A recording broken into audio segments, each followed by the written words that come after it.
in the front row. Yeah. This is really nice what they're doing, taking this old building and just pushing it back. We'll definitely. Yeah, definitely do that. How do you spell your last name? Okay, we're ready. I think these are all in order. So, 122 Pleasant Street, Depot Beach. Welcome, everybody, to the regularly stated meeting of the Yarmouth Conservation Commission. Today's meeting is for Thursday, May 2nd, 2024. This is to formally advise that as required by General Law, Chapter 30A, Sections 18 through 25, and pursuant to Chapter 20 of the Acts of 2021, an act relative to extending certain COVID-19 measures adopted during the state of emergency, signed into law on June 16, 2021, is extended by Chapter 2 of the Acts of 2023. The Yarmouth Conservation Commission will hold a public meeting at the date and time noted above.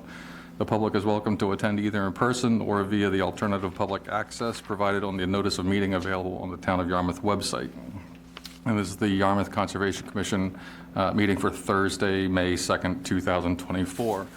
And before we get into it, I just wanted to first say thank you to all the people who attended the town meeting on Tuesday and voted for the wetlands bylaw change and update. So we truly appreciate that, and I'd just like to thank Paul Huggins for doing an outstanding job of doing all his nominations and explanations.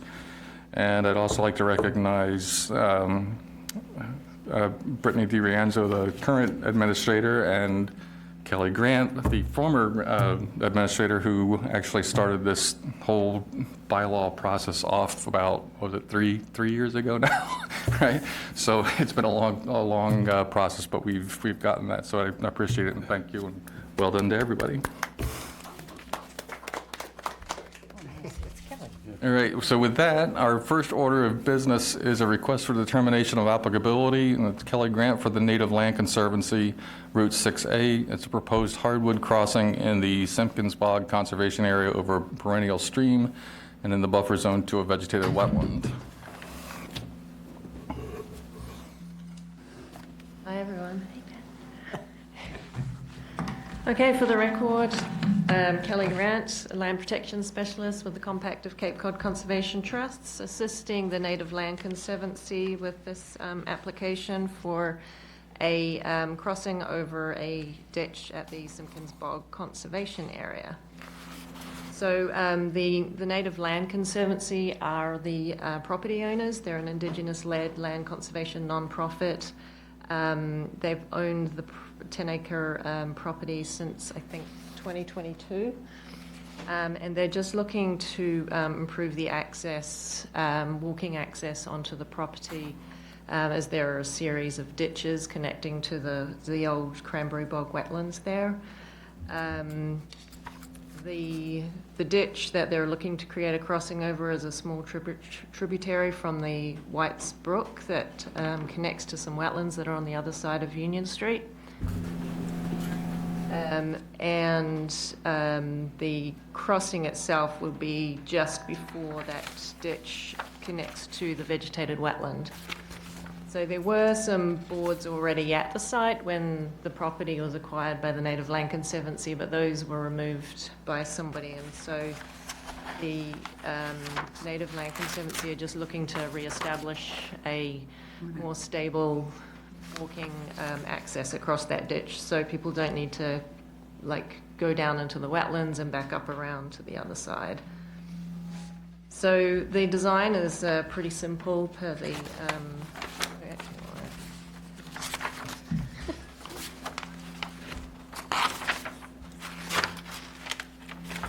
the design's pretty simple per the illustrations in your packets. It's a simple ditch crossing design that you'll see very commonly across the Cape on different conservation lands. Basically just consisting of stringers that span the ditch with a sill on each side and then just planks connecting. The design is we'll have to have some flexibility to modify it in the field as they're doing the installation, just to meet the local conditions a little better. Like there's some tree roots that they might have to work around. trying to avoid as much ground disturbance as possible. So only just the anchoring of the sills into the ground is really the only kind of disturbance that there will be. So the Native Land Conservancy were wanting to use hardwood timbers for the construction rather than pressure-treated timbers because they're trying to avoid any leaching of chemicals into the wetland or the waters. So obviously recognizing that the lifetime of the structure will probably be a little shorter than for a pressure-treated, but definitely trying to be mindful of any impacts to the local environment there. Expecting, the work it's a very simple project and be completed with volunteers under the guidance of land stewardship staff from the Native Land Conservancy. Probably take 1 to 2 days maximum, so there's not going to be any ground left disturbed for any length of time. So we're, given that this is such a minor project with really no impacts to any wetland areas, we're looking for a negative determination on the project, and I'm happy to answer any questions. Thank you. Questions from the board? I have one. How long is the rebar anchor? Will that be 3 feet in the ground, 4 feet? Any idea? I would guess about 3 feet would be enough for Sufficient, okay. Jack? Similar question. Out of my own curiosity, how long do you think those rebars would last in that, versus the bridge itself? I guess they would probably last longer than the bridge itself, but they would be removed at the same time as any other I've seen materials. them rust out sometimes. Pretty quickly, are you saying? Well, not or- quickly, but, Right. Bring your microphone oh, down. sorry. Okay, anybody else? Brittany? No questions, thank you. Anybody in the audience? Yeah. Can you come up to the podium and state your name? Or here, actually, There's, if you want, okay. Yeah, it's got it. This microphone. Here you go. You can. Over there, that podium. That's Oh, okay. sorry. We can make it. Can you make that? That working? That'll work too, Okay. I guess. Yeah. Town administrator.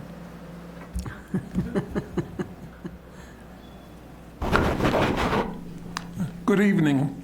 My name is Stephen Sawicki, and I'm not a butter, but fairly close to where this proposed access is located.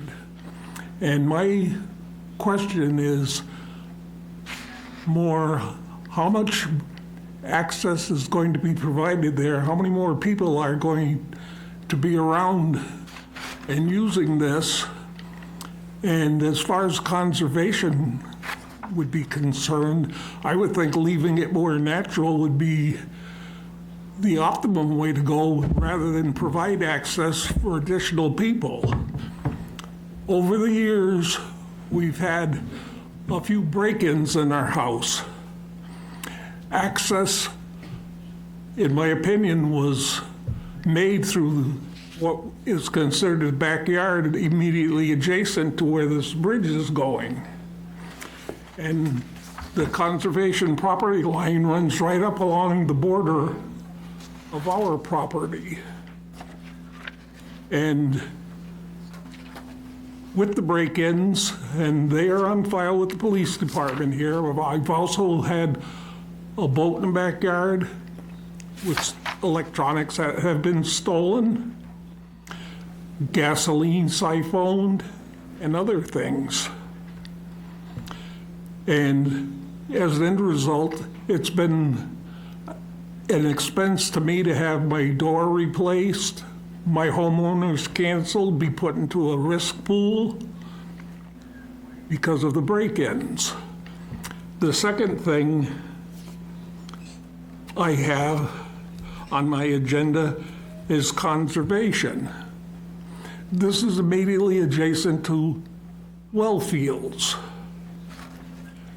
And I don't think you'd want additional people in and around the well field area walking or otherwise. It will disrupt any wildlife that happens to be in the area, including the deer population, which becomes a public safety hazard when they jump the road and get hit by cars, because people moving in and out of that area will drive them out. I've already picked up a nice buck skull on the opposite side of 6A, and it was the 4th of July, we had one get killed right alongside our driveway. It was a young buck and doe that we watched the mother carrying these earlier in the year, and it was one of her foals, I believe. So allowing additional access back there will upset the wildlife and people accessing this area. Where do you park? The town just more recently installed additional guardrails along that part of the road and onto 6A. I'm speaking Union Street now. And the only open space where you could pull off the side of the road to access that would be immediately adjacent to my property where this land abuts 6A. And again, there's access out, onto Union Street, and there also is a small, looks like it's about 20 foot wide on 6A. So we have 2 points of access to this land. I don't know what the plans are for accessing this, how many people are going to be allowed to walk back there. Will there be dogs? I've been involved with, I've never hunted on Cape Cod, but I am a hunter and a sportsman.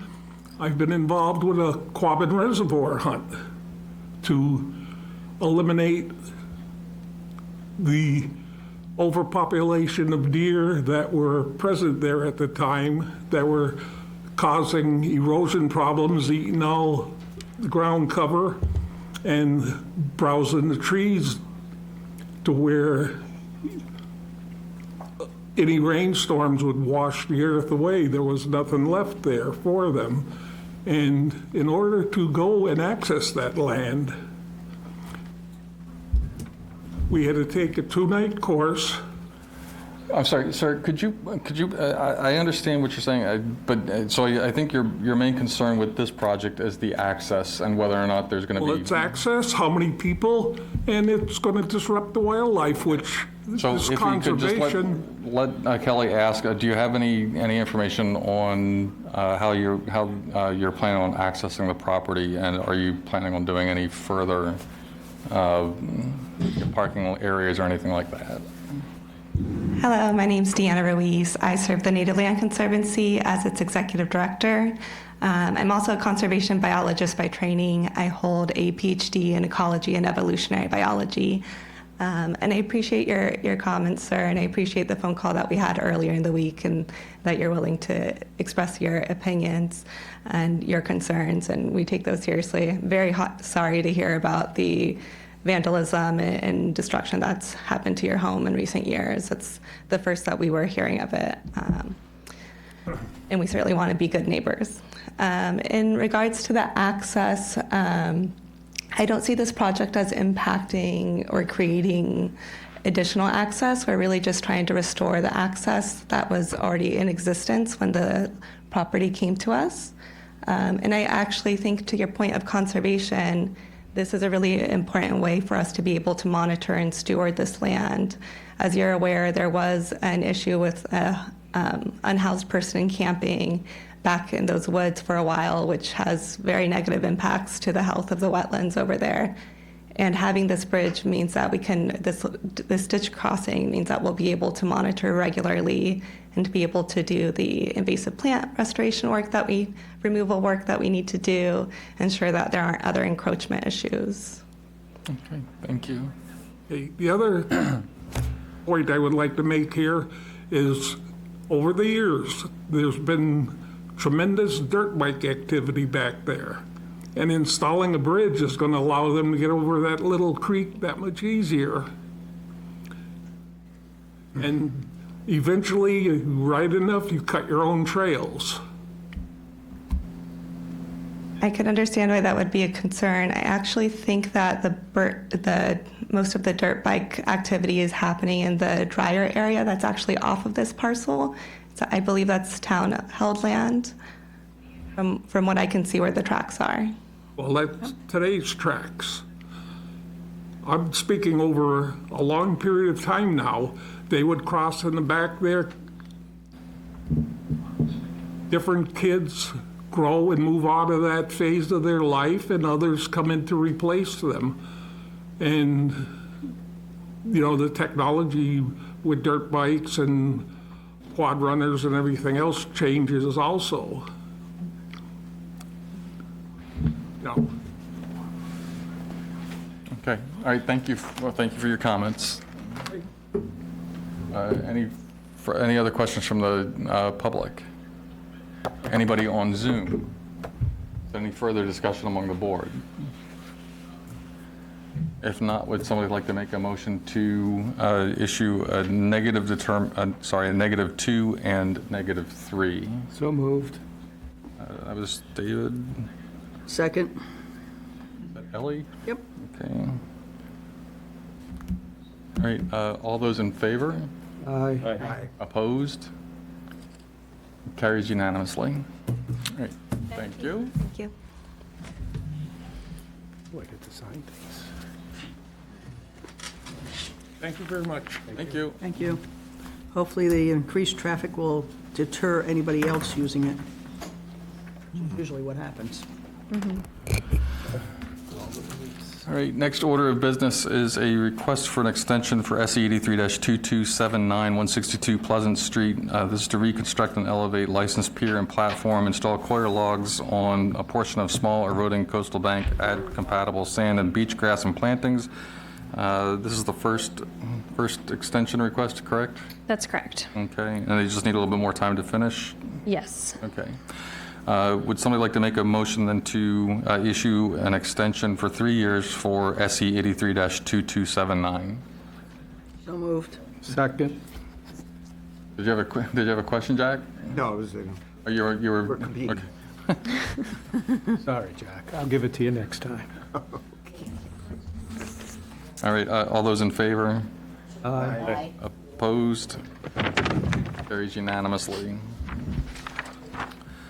Next order of business is a notice, continued notice of intent for SE 83-2423, Robbie Whitehouse, 125 South Seagull Beach. This is proposed beach raking and management and land subject to coastal storm flowage, Barrier Beach, Coastal Beach, and Barrier Beach Coastal Dune for any, we were just continuing this for any NHESP comment, which we will ask that those comments be included as part of the, or their conditions be included as part of the conditions for the proposal. Is there any further discussion? Do you want to address the board before we ask any other questions? Yeah, David. Can you go back to the map that you had up there? Yeah. Last time we settled where they couldn't do over to the left and to the right within those blue lines, so I just want to Yeah, make sure it's Roby, still there. this is an updated plan. Roby did change those markings to exclude this area here and include the estimated fencing. You know, it changes every year, so she estimated where it usually goes, eliminated all the X's down toward the side. So yes, those have been updated. Great, thank you. That's all. Okay, anybody else? Again, my only comment is that I think beach raking twice a week is just a ridiculously too many times to be raking, but I would prefer to see it more like in the once every 2 weeks, that sort of thing, but Would once a week be all right? Like, I don't know, would Be it? getting well, you're going from twice a week to once every 2 weeks, so the middle ground on that would be once a week. If they do it like Monday, then that would do it for the week. I would prefer to see it that way. I would, Yeah, I think That would be twice my a own. week is kind of a lot myself. You want to respond, Roby? My only comment was is that the way we worded it in the application and in the instructions or in the document was no more than 2. And we understand the concern. I had extensive conversations with the staff from Fisheries and Wildlife, and we understand that they are looking for the same thing you are.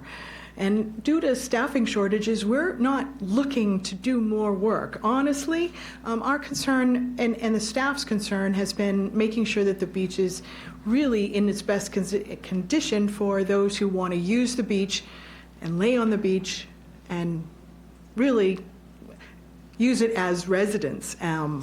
After all, we are collecting parking fees, and we're trying to provide that service to people who are using the beach. And we have heard a lot of complaints about items and seaweed and shells on the beach. And so that really is the focus. And I understand that's not your problem, it's our focus. And we're trying to do our due diligence.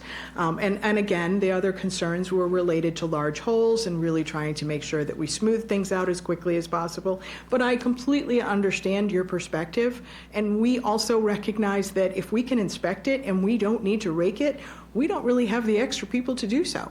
So we understand both sides of that coin, and we want to be compliant. So if you say once a week, we will do our best to make sure that we get everything done once a week. And we'll be inspecting it beforehand, and we're conscious of where we are making sure that the inspectors are out there from the Audubon. They're already out there checking things. They're communicating with us on a regular basis. So we understand, and we want to do everything that you're saying, and we want to comply with your regulations as well. okay, so I mean, I would like to see it just reduced to the 1 week as a maximum thing and be done with that. Jack? I move it. I'll move that a week. Okay. Week, I'm thinking Friday would probably be better because the weekends are the high volume. Do it over Friday. I mean, Whatever day they have the people, but I would like to see it once a week because Comments? I just wonder what, in this day and age where we are now worried that there's seaweed and seashells at the beach, and that's the, I don't, Yes. sanitize nature. Where the seaweed is, tends to be where you're not going to be raking anyway. It's down towards the jetty. Excuse me, I was Sorry, Paul. shutting the door, so the proposal now is Just to rake once one a time per week. week? Yeah. Okay, thank you. Any further discussion among the board? Brittany? No questions, thank you. Anybody in the audience have any comments, questions on this one? Anybody on Zoom? Kind of weird. Right, unless somebody would like to, or unless there's any further discussion among the board, would somebody like to make a motion to grant or approve the project with special conditions and to include the conditions of the Natural Heritage Endangered Species Program? Thank you, Jack. Is there a second? Second. Oh, Paul got that. All right. All those in favor? Aye. Aye. Opposed? Carries unanimously. Thank you. No, I have one, thank you. Thank you very much. Yep. Thank you.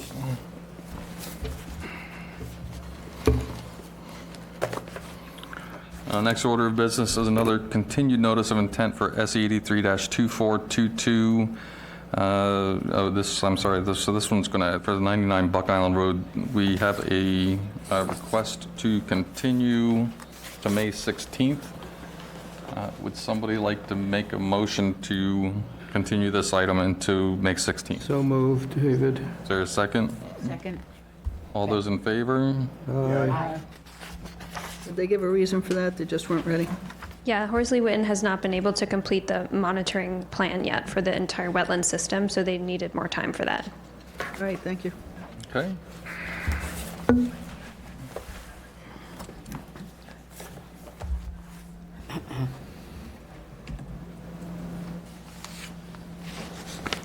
All right, next order of business is a new notice of intent for SE 83-2430, Anthony Fiola, 1 Malfa Road, proposed raise and replace of dwelling and septic within the velocity zone, flood zone, and the buffer zones to a coastal bank and coastal beach. Good evening, I'm Craig Ferrari with Down Cape Engineering, here representing Anthony Fiola in this matter. So this is a proposed redevelopment of an existing single-family site. Right now, there's 2 separate structures with below-grade crawl space, basements, and foundations. Currently, those 2 structures are channeling the floodwaters right into the neighboring houses. We're proposing to remove both of those structures and construct a new dwelling with an elevated pile foundation. We're going to upgrade the existing septic system. Right now, it's just a couple of cesspools that are right in the groundwater, so we're going to elevate that new septic system, provide some groundwater separation with a new Title V compliant system. We're proposing some mitigation plantings to offset the disturbance and increase in the driveway. We're proposing a pervious paver driveway to try and make this site as impervious and permeable to stormwater and floodwaters as we can. It's a constrained site. You know, the septic's kind of dictating that the house be in a very similar location. We've tried to rebuild in a very similar footprint to what's there. You know, I think this is a good project. I've received some calls from abutters that are generally in support of this. You know, obviously it's an older house that's in need of repair here, and a recent storm really came up and you know, showed just how close those floodwaters get to the existing structures. So happy to answer any questions you folks have. Okay, so you're actually increasing the footprint, correct? It is a slight increase in building footprint, but you know, we're trying to remove all of that pervious, you know, the impervious concrete and below grade foundations. You know, I've tried to work with the client to reduce that footprint as best I can.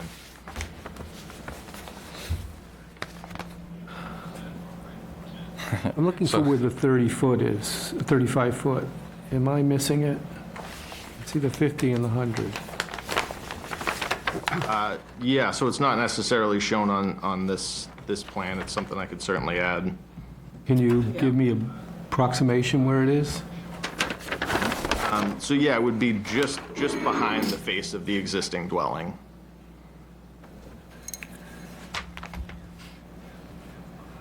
Whole thing's in the Yep, about 3 to 5 feet. 35 feet comes where it says the existing, Right here. it's about, like, right about here. Okay, great. Thank you. At least I know I'm not crazy. Yeah, so, I mean, I guess, my bigger concern, and I don't mean to be slight by this, but I'm just saying, like, I get that you're trying to remove the hardscape, but I'm not quite sure why you can't remove hardscape and keep the building at the same size. You know, we've outlined where, you know, I'm not pulling any punches here. I've outlined it in the mitigation calcs there to be upfront with you folks. You know, again, trying to work with the client. He had some plans with a large wraparound deck, so we've already significantly reduced this from, you know, necessarily what he would desire to put on this site to try and meet your regulations as best I can. No, I mean, I don't think, I mean, obviously things are going to be changing when new flood zone regs come out, whenever they come out. But I think, I mean, unless I'm mistaken, I've always believed that at least for projects that are in velocity zone, I mean, really, you can't move the velocity zone. But for those that are in the velocity zone, I think we try and keep things to the same footprint, and I think that would be that's really my own main concern with this whole thing. And I'll turn it over to the rest of the board and let them see if they have any other questions. Has your client considered a tight tank instead of a septic system? Because this is like right on the property line. Obviously, you're going to have to ask for a variance on it, and with a lot of fill to bring it up above that height. So It's my opinion that this septic system is a better alternative than a tight tank. I mean, putting a below-grade tight tank in the flood zone and having to have them pump that out regularly, especially in the summer during heavy use, I personally think that this is a better solution than a tight tank. You'd hate to have that big honey wagon coming down on the 4th of July into this kind of neighborhood.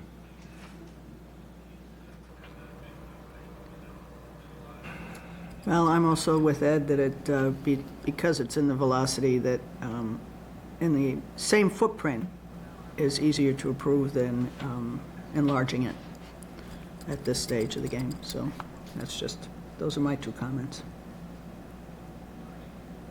I would agree with that on the footprint.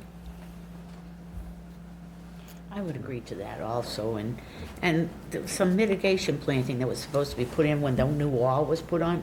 Yeah, so that's still shown on this site plan. We're not taking credit for that. I've shown that as the beach rose that's permitted under that other SE number.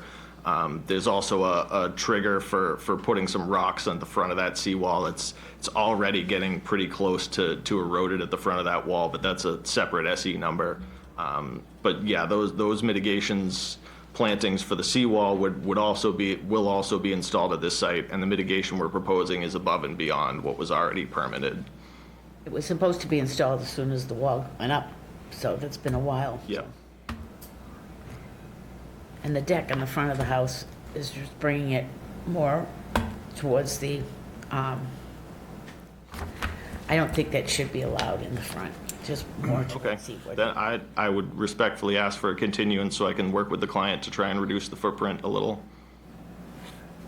Yeah, just a question I have, we're talking about the footprint and so on, and just looking at the plan, what is the increase in square footage in this plan that you're proposing of the house itself? So the house itself is a little over 100 square feet of increase. So I can try and work with the client and the architect to reduce that a little bit. I guess I would just ask, is the deck and stairs, I mean, obviously the stairs required to get into a house elevated this high will be necessary. Is it just the roof footprint that you're most concerned with, or is it also the deck square footage, I guess would be a question. I would say also the deck. Okay. When you redo the plan, can you put in the 35-foot, please? Yep, absolutely. Thank you, David. I was going to mention that. And aren't we looking at a 400 square foot increase in the building? Am I reading that correct? Under zoning's summary here, it said maximum building coverage. Existing 1740, proposed 2141. So that includes the deck area in building code. Yeah, I so think that's the total square footage of roof and decks, and that also includes the steps and access as well.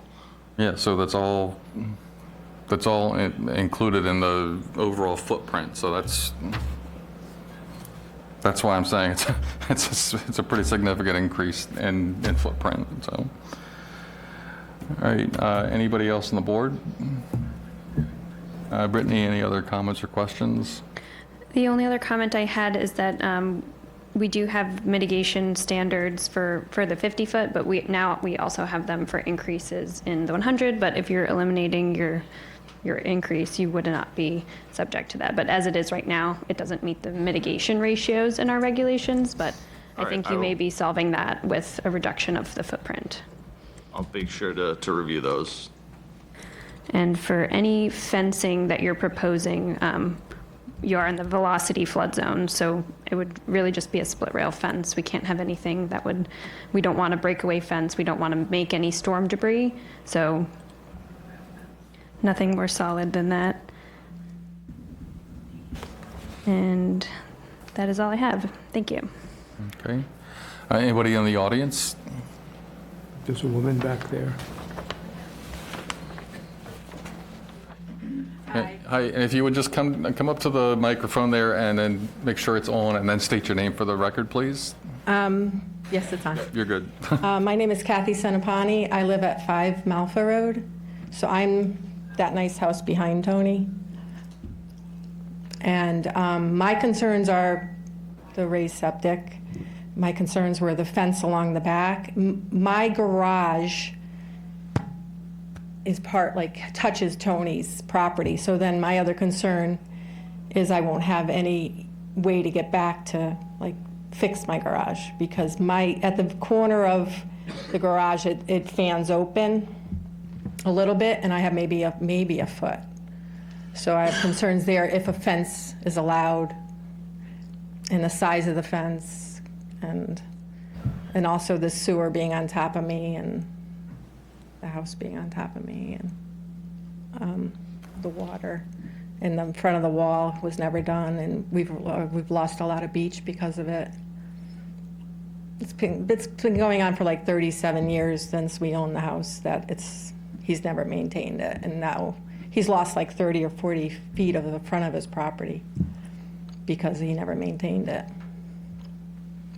So my concerns are that. Okay, I think a lot of that's more zoning related, but. More zoning. But Have you been to even zoning the- board yet? No, we've not been to zoning board of appeals yet. So even in front of the wall where it's been eroding for the past 2 years since he put up that wall, like the beach and everything? Are you talking about down on the beach side? Yeah. Is that where you're?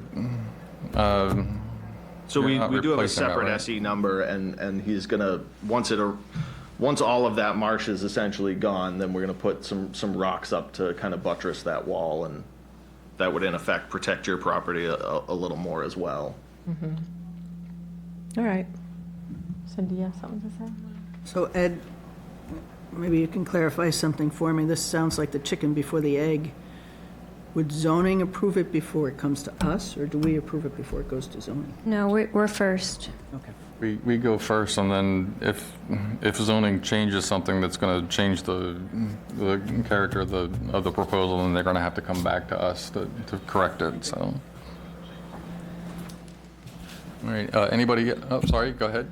I'm Cindy Van Dorn at 4 Malfa Road. You just stand a little bit closer to Okay. the microphone. Cindy Van Dorn at 4 Malfa Road. I don't know if this was whether I have to go with zoning. I just was curious that in the blueprint, it looked as if the driveway is going right at the very end of Malfa Road, which is kind of the walkway into the Townway to Water.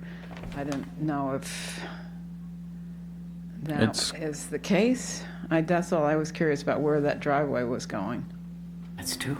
Yeah, so it is coming off the end of Malfa Road there, but the, the existing access trail and things that are within the right of way won't be impacted by any of this. Okay. That holds a lot of water there during any storm. I guess you are aware of that, and basically when storms come, that whole land is covered with water. I think you're aware of that. Okay, Yeah. I just was concerned about the driveway. Thank you. Okay, thank you. Anybody else? Anybody on Zoom? All right, so how much time are you going to need to fix things up? Maybe a month rather than the usual 2 weeks. Okay. A little extra time to work with everybody involved. June 6th? Yeah, that sounds reasonable. June 6th? June 6th, yeah. June 6th. Good day. All right, would somebody like to make a motion to continue this project to June 6th? All right, is there a second? Second. All those in favor? Aye. Opposed? Carries unanimously. Thank you all very much. Thank you.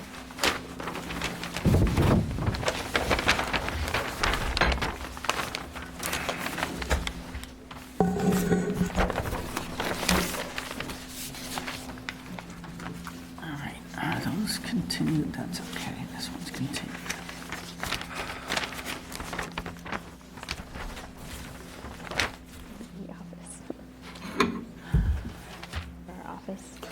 next order of business is a new notice of intent for SE 83-2432. These are Kelly Kane, 41 Tanglewood, after the fact proposal for a deck within the riverfront area and the buffer zone to a revegetated wetland. Good afternoon. Good afternoon. My name is John O'Reilly.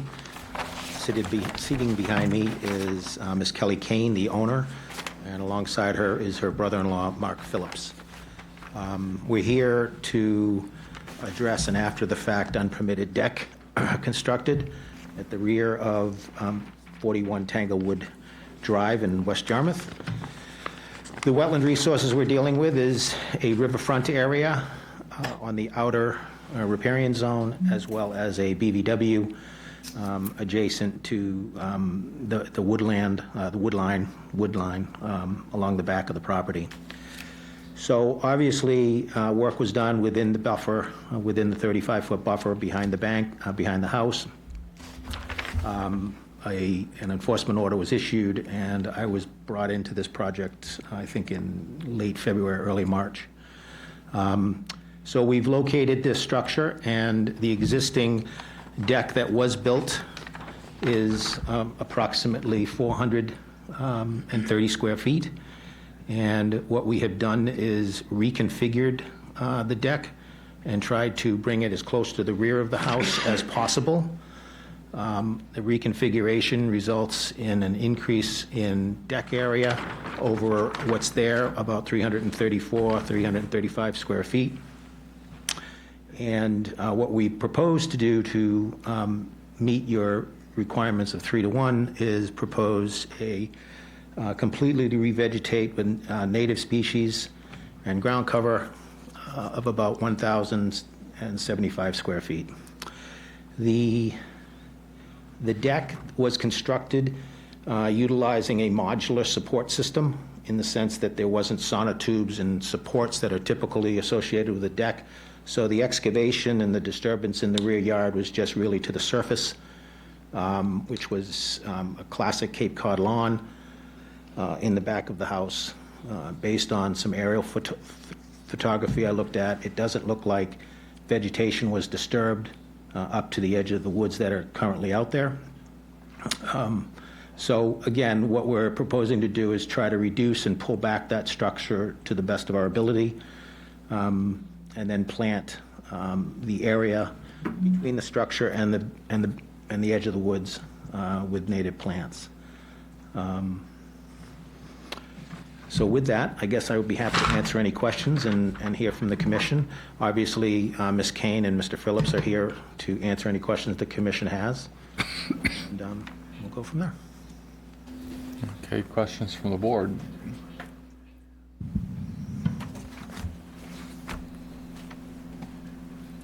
When do you expect to have the deck removed by? They are actually trying to figure out when they can do it, because Ms. Kane actually lives in Oklahoma for work. She flew out for this meeting, and Mr. Phillips is off Cape as well. The house is currently rented, and so they're hoping to do the work as soon as possible, but it might be, mid to late summer when it actually gets removed.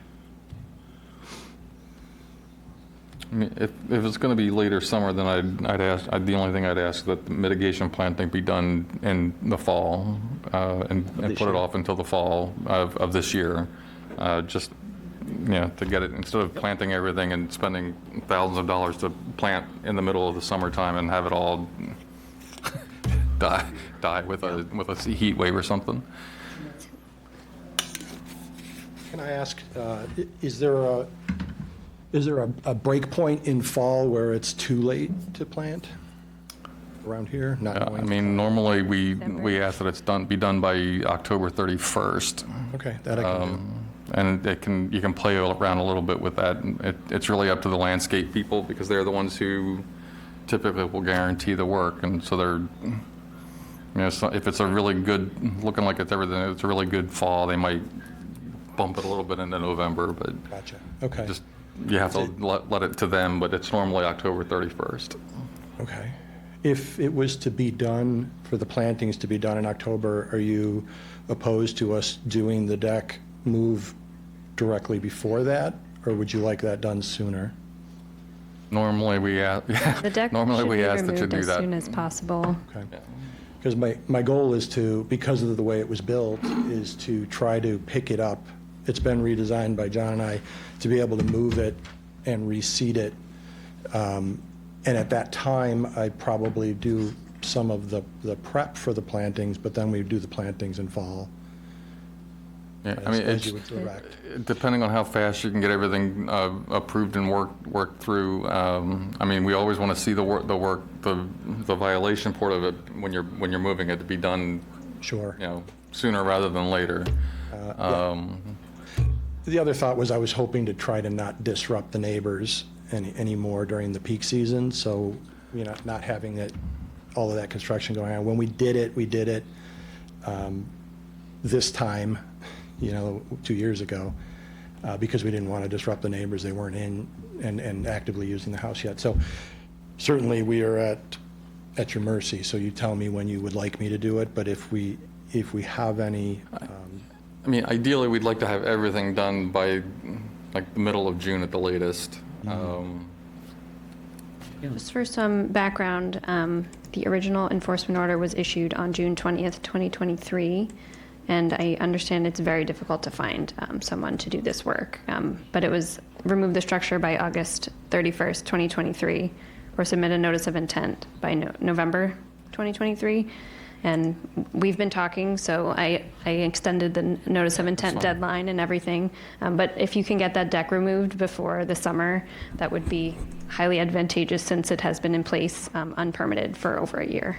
Right, yeah. Almost a year. Yeah, we lost a lot of time thinking that we had to get a building permit first, and then it wasn't until we were through that process for several months that we realized we had to switch gears to a different engineer to handle the conservation issue. So that was really where a lot of our time was lost. Obviously realizing, I guess my reason for asking, and we will do it as quickly as you would require us to, but it isn't going to be taken apart and then rebuilt. It needs to just be trying to reportion it, and we'll do it. You want to try to have it done by June? We'll do it by June. However you do it to get it done right. is fine. Yeah, yeah. We're not here to tell you how to do it. We're just telling you you got to do it. Yeah, do it, sure. All right. Yeah. And if you can pick it up and move it around, and more power to you. Oh, sure. Okay. I'm of the Gotcha. same opinion. But yeah, we want to see it's see gonna be everything. very We'd like to see everything small. done by the. Out here. I would say by early June. Yeah. And if for some reason you can't get the plants in by early June, then you might have to talk to Brittany and see about starting it up in fall again. Yeah. Oh, I would think I would probably say that Yeah. if it's advantageous to the plants to wait till fall, then we'll wait till fall. It's the only advantage that we're looking for is to make sure that you get it in either before it gets really hot in the summer. So if you get it in, that's why we prefer you get it in the spring, because that way you get it in, you get a full growing season's worth of planting and establishment in the ground, and then. Is it required that we use a landscaper, or are we allowed to do any of it ourselves? Yeah. I mean, you can, as long as the plant comes out to be what is okay. supposed to Yeah, be sure. there, that's Obviously, entirely up to we're you. people that like to do our own work, so that's why we got ourselves in this situation to begin with. The building department, because of the scale of it, we've rescaled it so that it is, I believe now, it requires a zoning permit. Is that correct? It's not a building permit anymore because they're under 200 square feet. I'm curious whether I have to get any kind of a permit for that before I'm sorry, we don't move know it. the answer to zoning questions. Okay, all right. I guess my only point for bringing that up is that going to cause me a delay to move it? Because if they don't approve it, I'm just going to take it down and put it, it'll become a pile of sticks. I don't want to move it again and then find out. So I'll look into that. See, I've been building, I'll get back with Mr., I forget his name now, in the building department and figure that part out. So for now, we'll agree to try to remove the structure before beginning of June. Yes. And then, because there is some travel issues, so we'll have the applicant provide staff with their target date to keep you on track. Yeah, and I'd really, We have to put something in the order for plantings by, I mean, should we put in June and I would delay say it by if- June, I would go, I don't want to go too late into June, so June 5th, June 10th, that's fine. And if you can't get them in, if you can't get the plants in by June 10th, then And wait till the. after September 1st. That may be difficult. I mean, June is way now. It's true. It's right around the corner, yeah. Ed, Yeah. I agree, we're not here to tell you how to do it. On the other hand, I would think that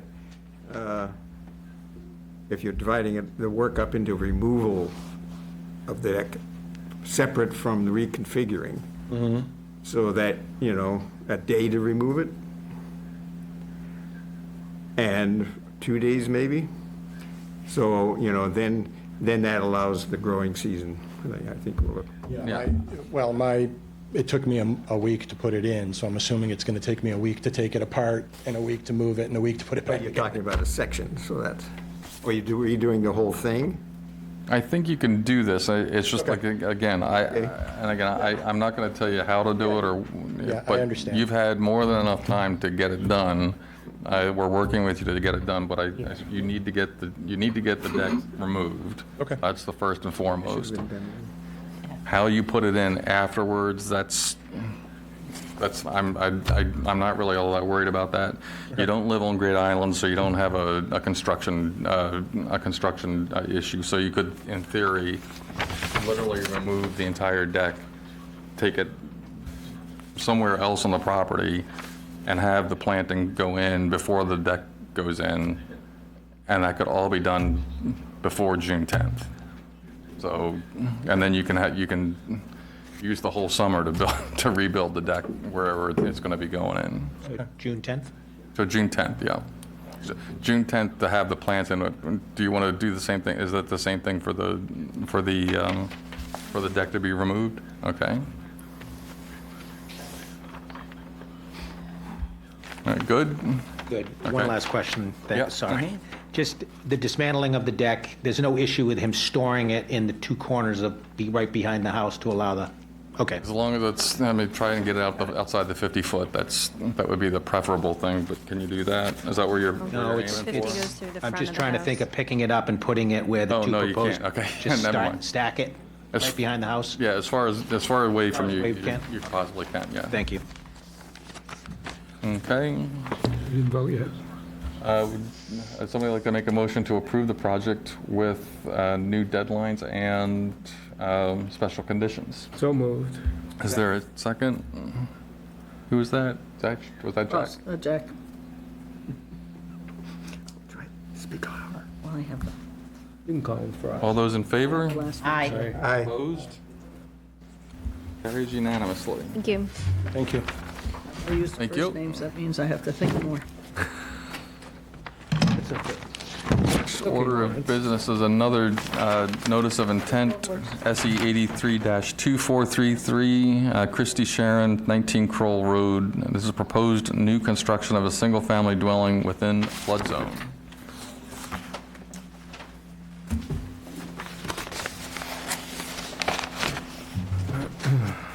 Mr. Flood.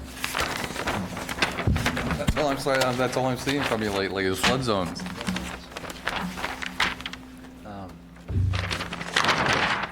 Good evening, Mr. Chairman, members of the board. For the record, my name is Kieran Healy. I'm a landlord of BSC Group, representing the owners of the property and also representing the buyers, Mr. and Mrs. Champagne, who are behind me here in the audience. We're looking to do a new dwelling on a house that is within the flood zone. There are no other resources on this property or within 100 feet of the property other than the flood zone itself.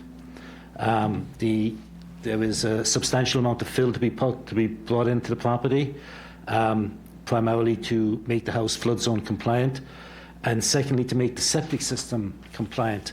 The groundwater, when we did our excavation for the septic system, was only down about 3 to 4 feet, and as a result, the septic system is higher than I would have expected to find on this particular location.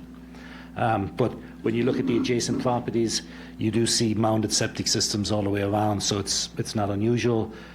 We just have an opportunity to incorporate it into the overall site disturbance, so there won't be a walled septic system. It will be included in the filled area. Other than that, it's a simple 4-bedroom dwelling, meeting all the setbacks. We have a trench drain along the driveway to a rain garden, and we have downspouts to pick up, downspouts to leaching pits to pick up the rain runoff from the dry wells and the downspouts to dry wells. I have identified the number of trees on the property. Went out there and we did a count. There were 12 oaks to be removed and there were 21 pines to be removed with regards to your newest bylaw. I have not depicted them on the site plan because it's basically a wooded site. The trees are pretty much everywhere on the site, but I did go out and do a count of what was to be removed. Are you keeping any trees? We're keeping some on the outside, but you'll see the limit of work is pretty much going to the property, and a big part of that is because I have a 3-to-1 grade around the property itself, which is pretty steep at the rear, and as a result, it's just the trees along the perimeter that will be maintained. And then we have a rain garden up the front, which we will have to excavate down to create that for the driveway runoff. And then, but on the top of the sheet, if you will, on the northwest corner, we do have some area there, which the trees will be remaining in that area. We do have to come up from elevation 7.9 at the street up to a first floor elevation of 15. So it is coming up substantially on this site.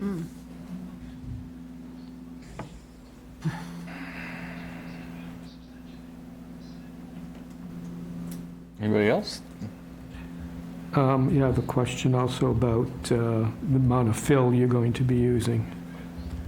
Approximately 1,200 to 1,300 cubic yards. We will be excavating for the foundation, so that will generate a little bit, but not a huge amount.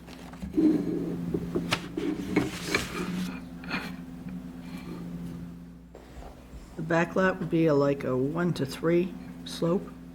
Correct, yes, the slope of the rear is 1-to-3. Have they thought about, instead of using all that fill, by limiting the fill by putting in some steps to go up? Well, we do have steps. If you notice in front of the building, the contour is elevation 12, so the first floor is up elevation 15. So we are rising 3 feet by steps in the front of that building.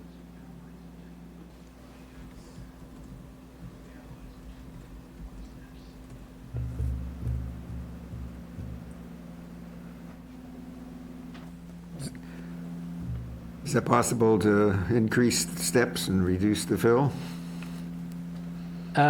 Not with the septic system. If you notice, there's a spot grade over the septic system of 13.4.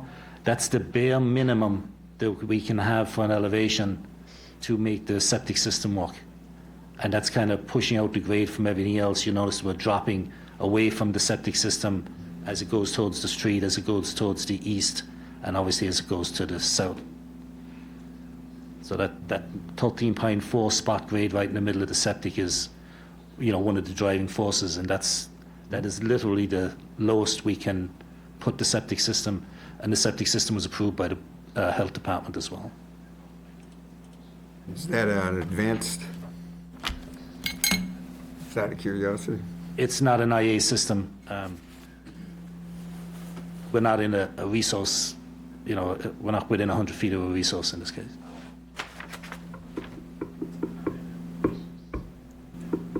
Any way to just raise or have the septic system at that height and lower the rest of the property around there like they've done in the past with the raised septic?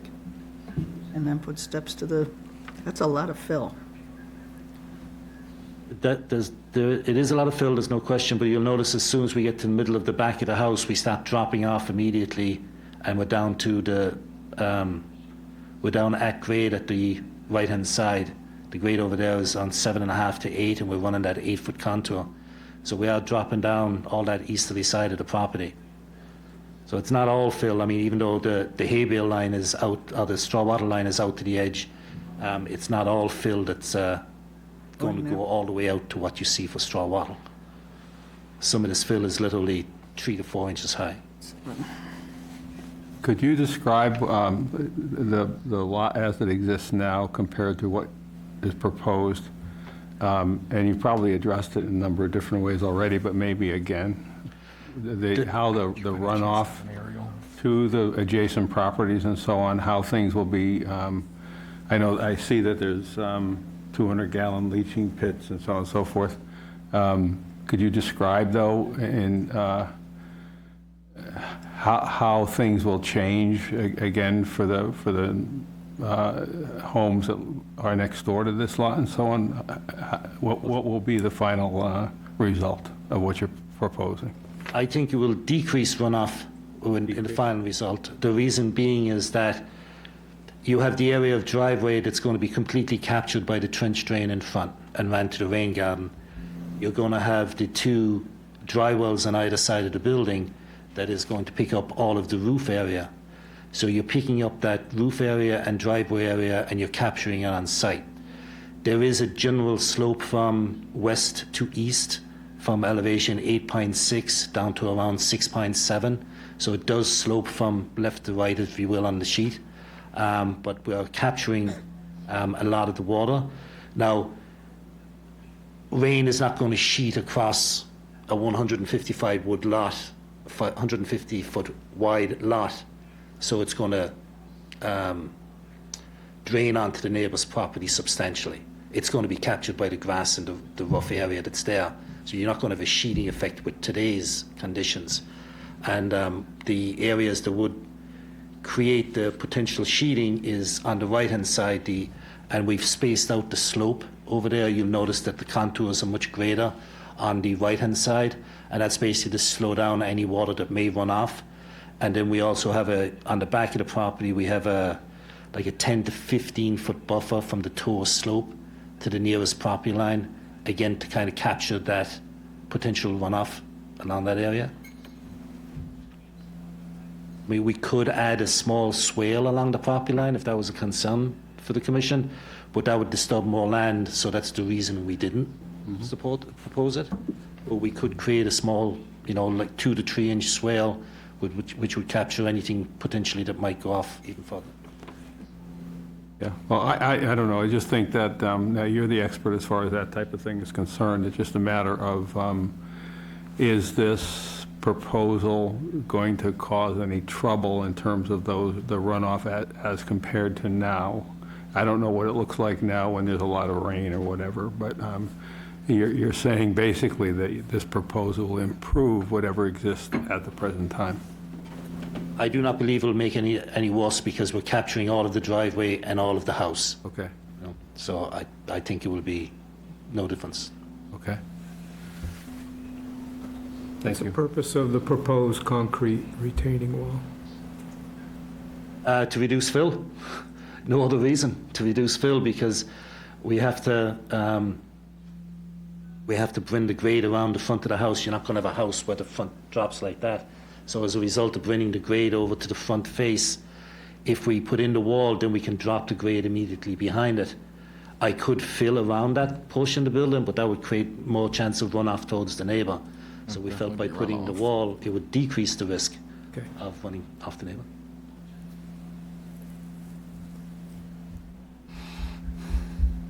Okay, anybody else? Brittany?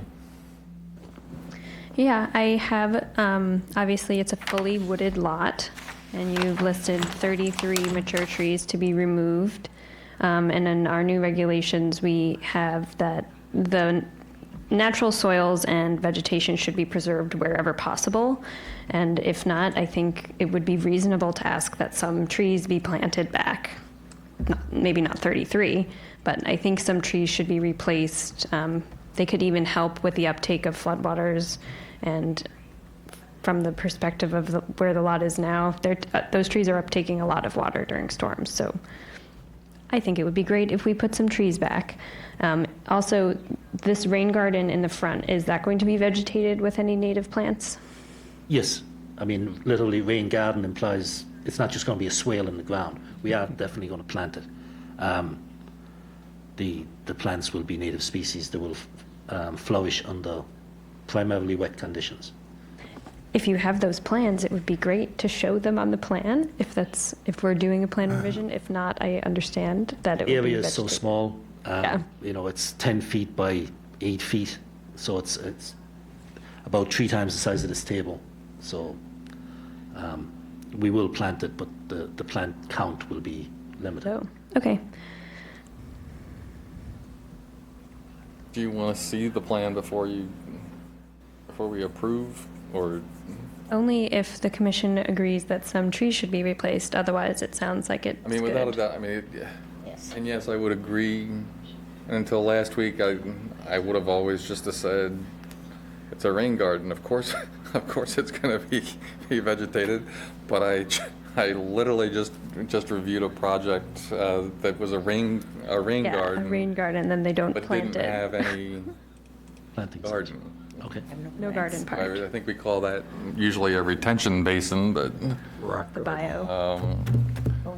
If the commission was in favor and we could approve tonight, I will submit a revised plan that shows the plantings that we will include in the rain garden. And I mean, there is some space for trees. We could definitely plant maybe 5 or 6 along the rear property line on that slope and get that more stable if the commission would like. That's the steepest portion. So I think that'd be a spot that, you know. I think anything you'd put back would be appreciated. I think the board would like to see that, so. As many as you can fit. Is there any kind of recourse if that steep slope starts flooding the abutting properties to the south and is that the Would be west? that's from the court. That's a civil matter. So it's done through zoning and or through building, and it would have to be a civil matter that's handled by the aggrieved party. I have always recommended to my clients and the contractors that if they can find a way to get a swale that's even just a couple of inches deep, that it will reduce such an amount of potential problems with neighbors. So.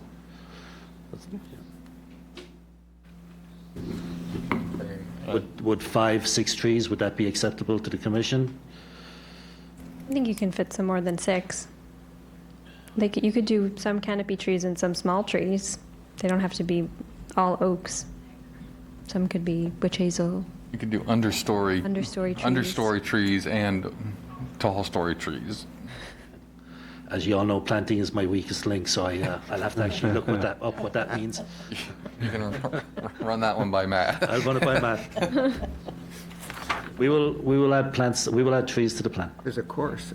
Okay. Do you want to see it again, Or should we just I think have it approved by I'm just asking. she's I'm the fine plant- with she's the approving plant it as long person. as Brittany says she's with that. But if you don't want to do it, we'll just look at it. That's real fine. quick. I'm happy to look at it and approve it. You sure? Good. It's your last chance. Going once, twice. All right, so would somebody like to make a motion to approve the project with special conditions and receipt of a revised plan that shows more than 6 trees, some understory, some tall story, and the rain garden vegetation composition? So moved. Is there a second? Second. All those in favor? Aye. Aye. Opposed? Carries unanimously. Thank you, Mr. Chairman. Thank you, members. Thank you, Kieran.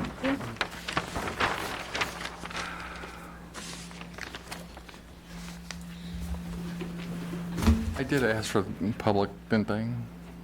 No. I'm sorry, Kieran, hold on for just a minute. I'm sorry. Was there anybody in the public who in the audience who wanted to speak on this project? I'm very sorry. No? Anyone on Zoom? Your last chance. And on Zoom, anybody? All right, thank you. Sorry, I usually remind. No, I'm glad somebody said that, because if not, that would have been the one time that somebody was, Waiting. somebody was looking for it. All right, next order of business is another notice of intent for SE 83-2434. Will Rubenstein, Camp Wingate Kirkland, 79 White Rock Road, proposed raise and replace of a structure within the buffer zone to a vegetated wetland, and partial demolition of a structure within priority habitat in the buffer zone to an inland bank and pond. Jack, how you doing? Good evening, Mr. Chairman, Commissioners, staff. I'm Jack Vaccaro with Epsilon Associates. With me at the table here is Will Rubenstein, and with us in the front row is Eliza Cox of Nutter Law. We do have some full-size plans. Would any commissioners like to have a copy of this in front of them? Oh, you got it too? No, this is for us, Jack. Okay. I also have, I don't know,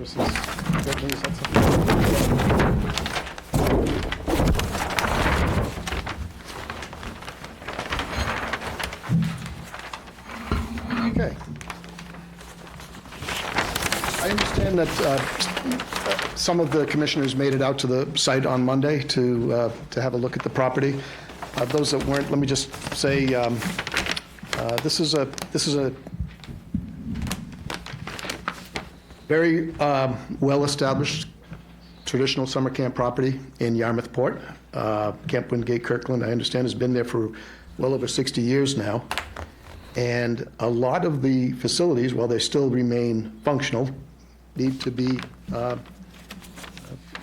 maintained from time to time. And the most recent construction that occurred out there, structural improvements, was almost a quarter century ago. So this is a project that's very much needed by the camp to maintain and enhance its programming, also to enhance the living arrangements for its counselors and their meeting space as well. So this is, as I said, a 37-acre property. The site plan is basically centered on the portion of the property where the proposed activities are going to take place. They include a work on the Redwood building, which is a building down near Alicia's Pond, and I hope I'm pronouncing that correctly. That is used currently, or had been in use, as a counselor's living quarters and some meeting space as well. The idea here is that the northern portion of that building will be removed, and some of the associated hardscape with that portion of the building will also be removed. And a new building would be constructed further back from the pond to replace that area, that building space. So the entrance to the new building, just the entrance, does cross into the 100-foot buffer. That amounts to about 200 square feet of building footprint that's just inside the 100-foot buffer. You should be able to see that on your plans. Mm-hmm. The portion of the Redwood building that's being removed is about 1,000 square feet, and obviously much closer to the pond than the proposed replacement building. So that's the larger part of the project that's in front of you tonight. The second aspect of it is the replacement of the art barn, which is on the right-hand side of your sheet. That work would be basically to build within the same footprint an entirely new structure that would serve as the new art barn. Now that work is within 100 feet of an isolated wetland, which until recently wasn't regulated by the town of Yarmouth as a wetland. This is a wetland that is about 1,800 square feet in area, so it's meets your current regulation, has the area requirement for a wetland. So the new building, as I said, will be just within 100 feet of that isolated wetland system. The project will provide mitigation for new building footprint within 100 feet of wetland resource areas, both to Alicia's Pond and the isolated wetland. That's going to be in the form of 1,000 square feet of native plantings about 50 shrubs and trees that'll be planted in the area that's currently occupied by that northern portion of the Redwood Lodge. So it's an assortment of oaks and serviceberry, sweet pepper bush, blueberries, basically a lot of the same trees that you see growing along that bank of Alicia's Pond as well. One thing I didn't really mention in terms of other environmental sensitivities of the site, Alicia's Pond, the water sheet, and a portion of the banks and adjacent upland is within natural heritage endangered species habitat. We did submit a copy of the notice of intent to Natural Heritage, and I was surprised that they responded so quickly with a letter this week indicating that the project will have no adverse impact on rare species. So we are we're good with Natural Heritage. I think that should provide you with a decent oversight of what's being proposed here. So I think I'd like to just stop at that point and address any questions the commissioners may have. Thank you, Jack. Questions from the commission?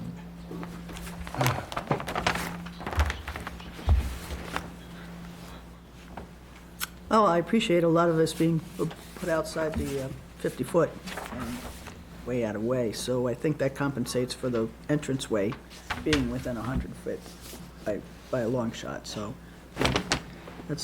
thank you for doing that. I just want to make a comment if I can. I used to live on Freeman Road, which is right adjacent, of course, to the camp. And my kids probably snuck into Alicia's Pond a few times fishing. But a lot of good fish in there. Yeah, they've always been a great neighbor, great organization with the town of Yarmouth. I think this is a wonderful plan. Thank you. My fifth grade science teacher used to be Joel Wolfson.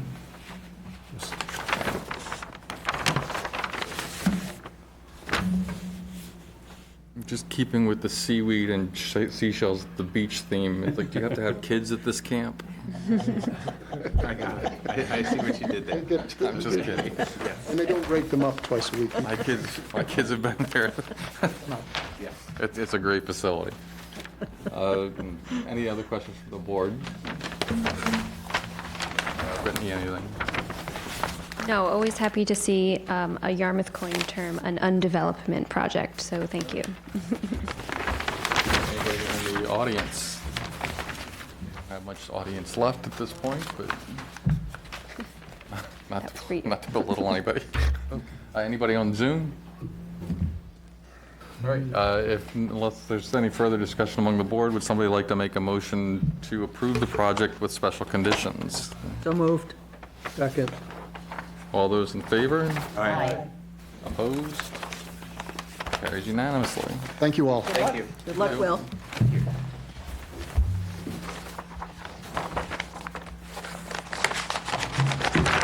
Thanks for raising your hand to say that you read the bylaw.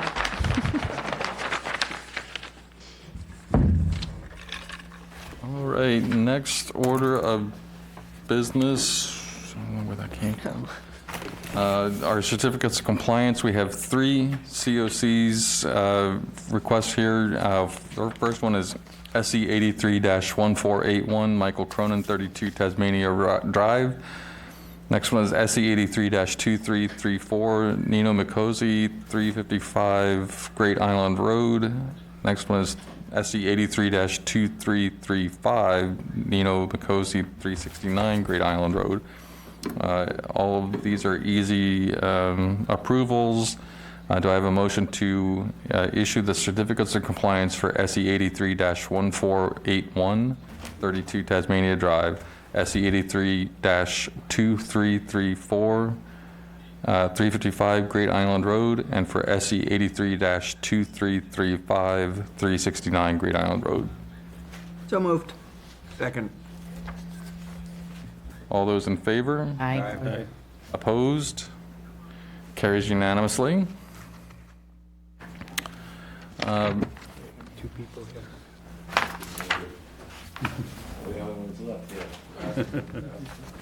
Oh, we'll get to you in just a second here.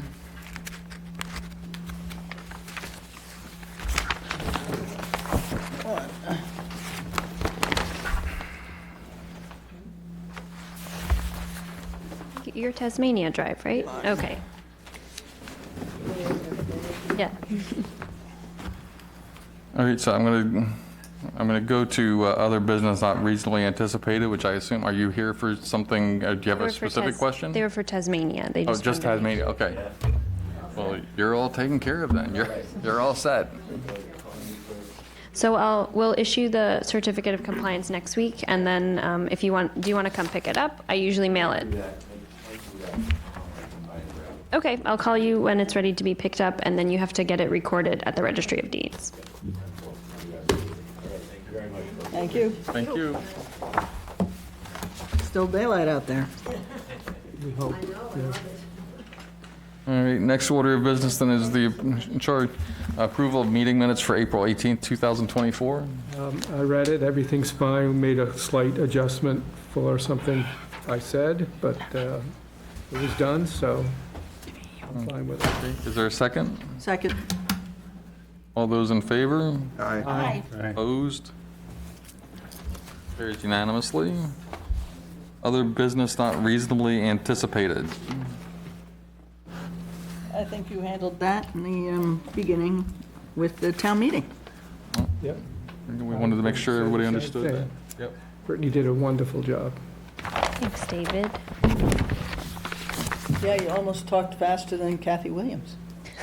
I tried to keep it quick. All right, anybody else? Anything else? No, for once, no business. If not, would somebody like to make a motion to adjourn? So moved. Second. All those in favor? Aye. Could you do me a favor and throw these out Opposed? for me? Unanimous, we stand adjourned at 6:23 PM.